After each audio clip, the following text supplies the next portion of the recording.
right, who wants to hear about high-octane adventures and the latest and greatest on the motor scene? It's time to rev it up with John and Jess on Joy 1340. Welcome back to Rev It Up, and Happy New Year, everybody. Thank you for joining us on Joy 1340 AM and 98.7 FM.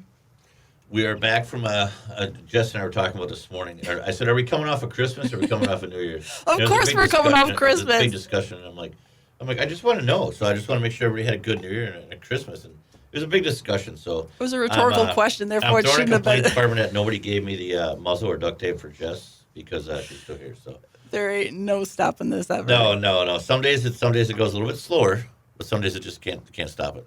That's a fact. So, all right, well, everybody's geared up we just had a crazy last week of winter weather. And it was cold. Shop bills, all the heat was crazy, and I don't like it. Mm-hmm. So we're going to start trying to warm things up here. We're talking about a little bit of racing this week. And fire. And a lot of good stuff. And one of the favorite places I like around here, and grew up going there all the time, is the big GLD, Great Lakes Dragway, which brings us up to two great, I'm going to call them icons, I think they're. I think that's icons, legends. Legends. There we go. Legends. And they're looking at me like, what do you call me, old or what? But they've got some great history, and we really want to welcome the show. Who do you got? Joining us today is Bob Lehor, a.k.a. Pontiac Bob. That's me, yes, because I have a Pontiac, of course. And I'm in a majority when it comes to drag racing. But nice. And we also have Rodney Daniels, a.k.a. National Dragster. How you doing, young lady? I'm good. Thanks, you guys, for making the trip up. Ask him how he got the name National Dragster. AK. I will right now. How did you get the name National Dragster? Well, I'm actually kind of like a historian. So, I always, be talking about, the past and, when I started racing and being around different situations and whatever. So it's a nickname that my friends gave me. So. That's always cool because we've talked about in the past, like I've always wanted a cool nickname and I haven't been fortunate enough for someone to give me a nickname, so that's awesome. I've given you a few, but they weren't cool enough for it. Yeah, they're not radio worthy. So National Dragster, have you been around the country? Or yeah. are you just known around the nation? Is that what it is? Well, I've actually been around and just been around drag racing all my life. Sure. Since I was a little boy, since I was a little kid. So I've seen a lot of stuff. So I guess that's what makes me National Dragster. How did you get into, who did you know that pulled you in? Well, actually, I was born in 62, and my dad started taking me to the drag strip in 64. And by the time I was 13 years old, I met the first of my mentors, which was Clarence and Odessa Montgomery. And they had race cars. And I started out sweeping the floor in the shop, after school and stuff. Sure. And, next thing I know, I was working on race cars and driving cars around the yard and going to the racetrack on a race team. About how old were you at this time? I was 13 years old. 13 years old. And, at the time, my job was to, back then, they didn't have a water box. You had to bring your own bleach from home. So, my job was to pull the bleach down under the tires and hold the side of the car, while the car was in the burnout, and then put down the VHT, and make sure he was straight and everything. And then once he went down the track, then go down with the tow car and pull him back. That is awesome.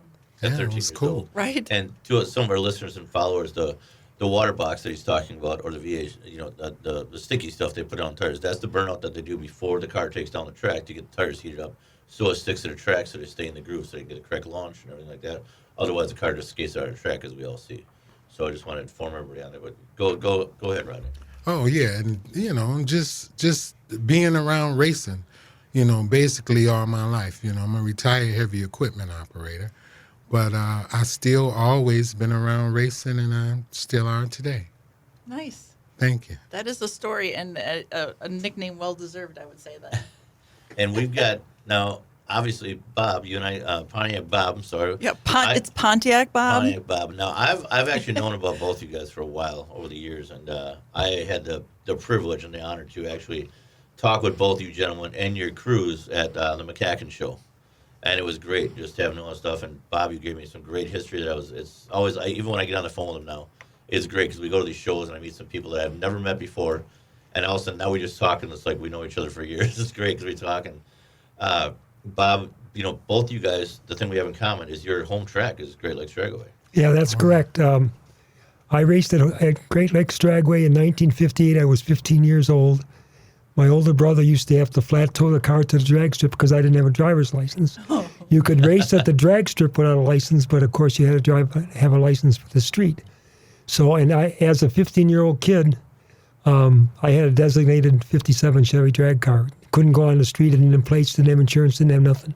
But I street raced it, of course. So you had a 55 Chevy. 7. Oh, 57 Chevy. Well, I had 55s too, but the race car was a 57. And what were you in 57? What were you running back then? For motor and stuff. Well, 283, but it really wasn't. It was a 301. Yep. You guys are struggling. Yeah. Yeah. Nowadays, a lot of people that are running these days, everybody knows about LSs and big block Chevy and stuff. But back in the day, they didn't have the 350 Chevy didn't even come out yet. No, well, the 283 is actually what started the 265 started the V8s in 55. Correct. And then they went to the 283, and then the 327, and then the 350, and then the 400, yada yada. And so you guys were taking it as much as you could. So, Oh yeah. So did you have a shop or anything that you were building cars My, at? well, I'll go back a little bit. I'm actually originally, I live in Illinois now, but I'm in Cheesehead. I was raised in northern Wisconsin in St. Germain. My parents, really? Yeah, my parents had over the years, I lived in a log cabin when I was 2 weeks old. I was born in Chicago. On the south side, we moved to, which I didn't know anything about Chicago. I was 2 weeks old. Yeah. And my parents moved to northern Wisconsin. Okay. That's gotta be quite the change. That's a little change. Well, it's a big change. I got a lot of changes in my life. Yeah. My father is an immigrant he fled communism in Yugoslavia when he was a young man. And him and his mother went to Germany. And then they came to Milwaukee to visit a relative. And his mother died here. And he was an 18-year-old, didn't speak the language, had a third-grade education. And what does he do? So he happened to see an ad for the CCC camps, Civilian Conservation Corps, and he got stationed in Star Lake, Wisconsin. And so that's how he got up northern Wisconsin. And then he met my mother in Milwaukee here. And they got married and started the family. And we were in Chicago, on the south side of Chicago, not too far from where Rodney grew up. Then over the years, I lived in a log cabin up there we had the outside toilet and the friendly Sears catalog. Woo! And Wow. Considering the weather this past couple of days, I mean, oof. That's quite the history. I got a lot of stories because I'm old. So anyway, to make we it love the stories. Yeah. That's So what it's all about, man. so we moved up there and lived in a log cabin, and we lived on a lake, Lost Lake, which is in St. Germain. And the school bus stopped coming down to the cottages, or not the cottages, the log cabins, to take my brothers to school, to the 2-room schoolhouse in St. Germain. And so we had to we built a house up at the road. So, otherwise they'd have to walk probably a block and a half from the lake to the main road to wait for the School bus. And it got cold up there. Oh, I'm sure it got really cold. So anyway, shorten the story a little bit. So we did that. Well, then my dad decided he had friends in Chicago where I was born, and he would let them come to the old house log that we lived in, and for the summer, so then I could make money. So we started renting them out, and that started Lehor's Twin Cabins on Lost Lake. Oh. And then it came time, the log cabins were built in the late 1800s. They were logging cabins. Yeah.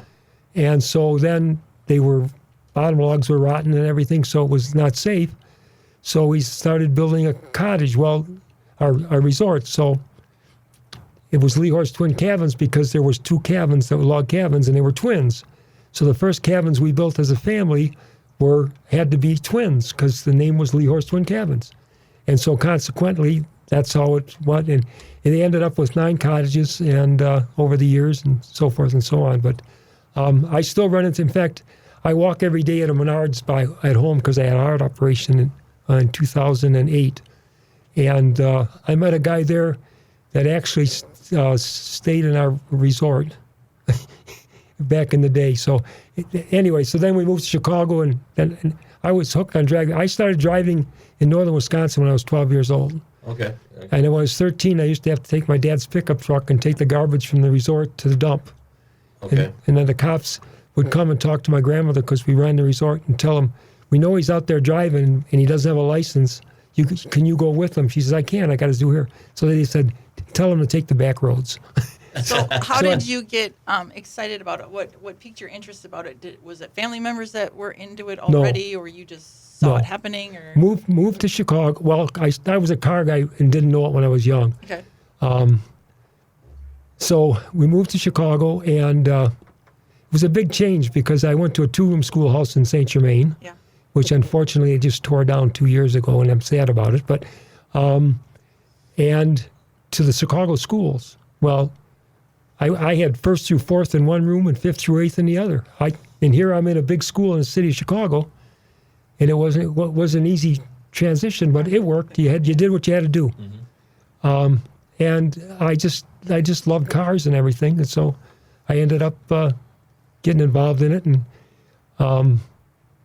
I before I could drive on the streets, I bought that '57 Chevy for $125, and it turns out it had a 301 in it. That's why. Yeah. And the best I got out of that was 1390 at 104 miles an hour. Which was moving back then. Yeah. I know a lot of people who listen is now. I mean, all the technology and everything that's wrong these days. I mean, these guys are racing. And we all know times. 6, 7 seconds in the eighth. I mean, a 10 second is the average car that mom takes their groceries these days. These Hellcats and everything else out there. But back in the day, that was moving. Yeah. That was really moving. Yeah, Back it was in the day for a big old good. car. If I didn't brake, because I went through rear ends and axles like you could change your shorts. Because And you were pretty much were you self-teaching everything on work on Well, cars? I had some friends that I made friends with that were race guys, but they would buy they had the money. They were older, so they would buy factory race cars, Super Duty Pontiacs and Mopars and stuff. But I had the old stuff, the '57 Chevy, and that to this day I'm still an all motor guy. I don't say I don't believe in it. I like to see fast cars. That's the main thing. Yeah. But I'm an all motor guy. No nitrous, No additives or nothing like that. no blowers, no turbos. I make my horsepower the old way. I still earn it. Old school. Like it. Not no school like the old school. Now, obviously, we heard now both the eras when you both got started. So, about what year did you two start hooking up and hanging out? Okay, well, later on in this broadcast, we're going to discuss a race called the Big Walker Memorial Race, which we do, okay? Okay. And I was street racing in Chicago, and we were on the northwest side of Chicago, and a black man came with a 62 Ford into a McDonald's, which was the second McDonald's in the area at that time, and booked a race, and his name was Jim Walker, and he had a brother, Darius Walker. And about what era was this? What year? That would have been 63. Okay. And so we raced him in those days, the Edens Expressway was the first expressway in Chicago, which started at Foster Avenue and went all the way to 41 and came up in here to Wisconsin. And I mean, these are, and we got, and the thing that's good is we got, 63, that's controversial times too. Yeah. In the country and everything else. So that's a big thing for everything that was going on with political views and all. So that's pretty good. But Walker was at that time, him and his brother Darius, believe it or not, were the first two black people at the Union Grove. No, not a lot of people know that, but they were. Wow. And so Rodney's a lot younger than I am. So I went in the Air Force and life went on, so I got away from racing, but I came back to it. And I went to the Grove one day and I hear this voice, and Big Walker had a distinctive voice. And I look over and I says, Jim Walker. Well, by this time he was Big Walker now. He wasn't Jim Walker. And that we hooked up, and we were friends. We were always friends, but we just lost track. And until the day he died, we were. So then after that, and then about what time would you shoot get hooked when up, Rodney probably would have been 90. Yeah, well, it's been over 20 years. Yeah. It's been at least 20, 25 years that me and Bob has been hanging out. And Big Walker was also one of my mentors, and I learned a lot from him. And his history is, that's why we do the particular Walker Day race. Yep. Walker Day is called honoring the history and the heritage of drag racing at Great Lakes Dragway. So, you know, every time when a guy runs at the racetrack as a regular at Great Lakes Dragway, once he passed, me and Bob have a memorial wall at the racetrack. And we have, on Walker Day, we stop the racing that day and we honor their family with a plaque. Oh, I love that. And with pictures and everything, and then it goes on the memorial wall. So, you know, Walker Day is for the guys. You know, some guys go on and get famous and race all over the world, and some guys don't. Mm-hmm. So, you know, a lot of times, you know, the guys will, you know, their family will tell them, you know, why are you spending all that money on the car? Or, why are you doing all this and that? You don't ever win nothing, or we don't ever see you on TV. But Walker Day is to show appreciation to that guy for spending his time and his money at the racetrack. And, you know, Great Lakes Dragway is a beautiful place, and it's a beautiful racetrack. Mm-hmm. But without the races, it's just a car lot. Yeah. So, you know, those guys that, you know, we appreciate those guys coming, spending their money and their time and their effort, you know, because a lot of the times, you know, we are old school race guys, like I say, you know, a lot of the times, you know, the basement is flooded, but the guys are in the garage working on a race car. Okay. You know, the gutters are hanging off the roof, but the guys are in the garage working on a race car. You know, and the old lady, she mad, she want to go somewhere. But the guys in the garage working on a race car. Yep. You know, and they do that. I've been caught in my shop more than once. Yeah. So they do that so they can come out to the racetrack and race, and we appreciate that. So that's what Walker Day is for. It's really for all of the racers, and we honor them for that. And is it the same time every year? You do it every year? Yes, it's actually the same time every year. We were talking about something different, but Walker Day is still a very important day to all the racers. It's really a give back for all of the rest of the racers. And do you have a date for 2023? We don't have that as yet, because what happened is we had it on a Sunday instead of a Saturday, and we used to have it. It was always after. Well, at one time they had a race like a COTS. They call it COT King of the Streets, and then they had changed that to Anarchy. And then it went to MKE, which is the Milwaukee thing. Well, this year, it's got a Nitro Streetcar Brawl is on that date, which is great. But my guys and his guys race at the Nitro Streetcar Brawls, all of them on the list. Yeah, yep. So it's going to, you have attrition from breakdown, and plus you have people that want to spend Sunday with their one day with their family. So I talked to Claire at the track yesterday, I think it was, and we're going to discuss if we might have to change the time of the date for this year, but we'll have the race. I was going to, the Walker race is besides the thing it is, we just do too many guys every year. We get 10 and 12 guys we have to do every year. Mm-hmm. And it's just, but it's sad. It really is, because most racers, it's a big family, whether you believe it or not. And it's all one. It doesn't matter what your background is, what you are. When you're at the drag strip, you're all one. Yeah. And it's like a cult. It really is. Yeah, it's all part of our Great Lakes Dragway family. And we look at it as a family deal. You know, there's really no other way. Yeah, so we pretty much take care of each other. Well, you see it too when you go down the track, and obviously I've been going down there since I've been a kid, and even on Saturdays or Sundays when you guys are even on a testing too, and like it's the drag strip, just like our events too. You know, everybody kind of forgets all their problems and all the arguing with each other.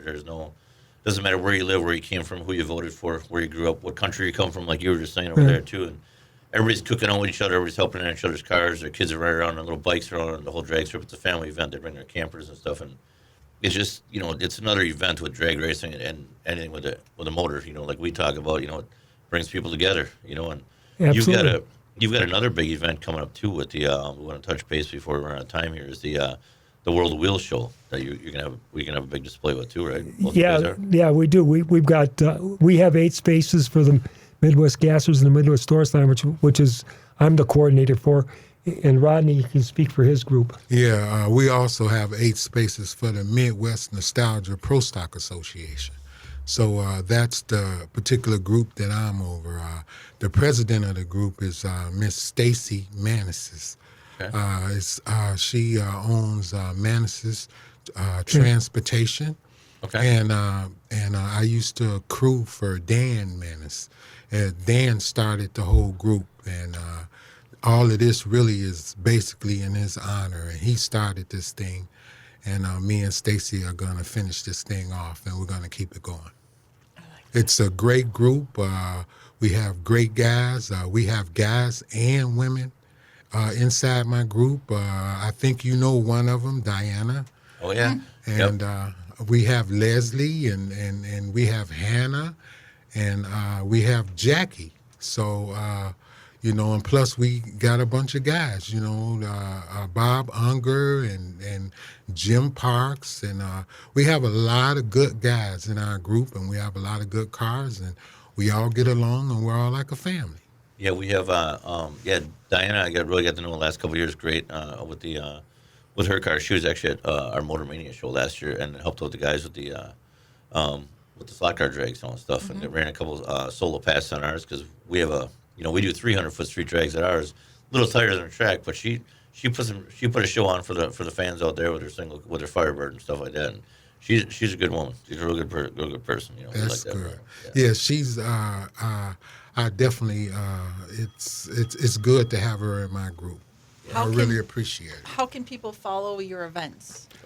Well, they're on Facebook with the Nostalgia Pro Stocks, and we have the Gassers and Door Slammers have a website. They just Google the Midwest Gassers, and our schedule is on there.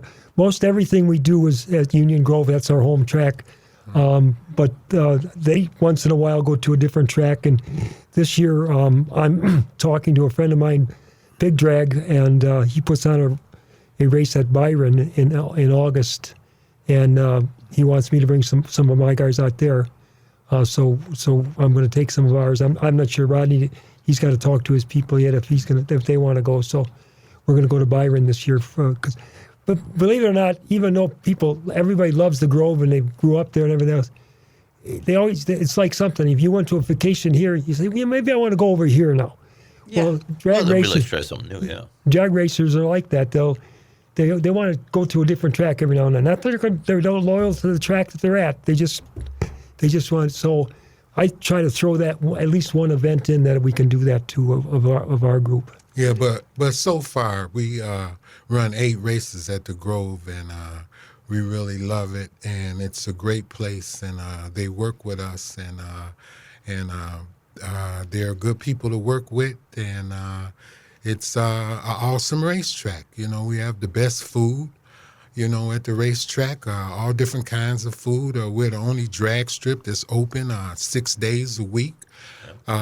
Tuesday, Wednesday, Thursday, Friday, Saturday, and Sunday. Tuesdays, car and bike. Wednesdays, ladies' night. So and they race for free, by the way, ladies. Yeah, but still they get a trophy, and then they learn how to race. So they come in for free, and they race for free on Wednesday nights. And then Thursday you got Sticky Thursdays, and then Fridays is usually like lights out, and then the weekend is whatever we have going on. So it's a great place, and it's always something to do there, and it's always a little piece of home.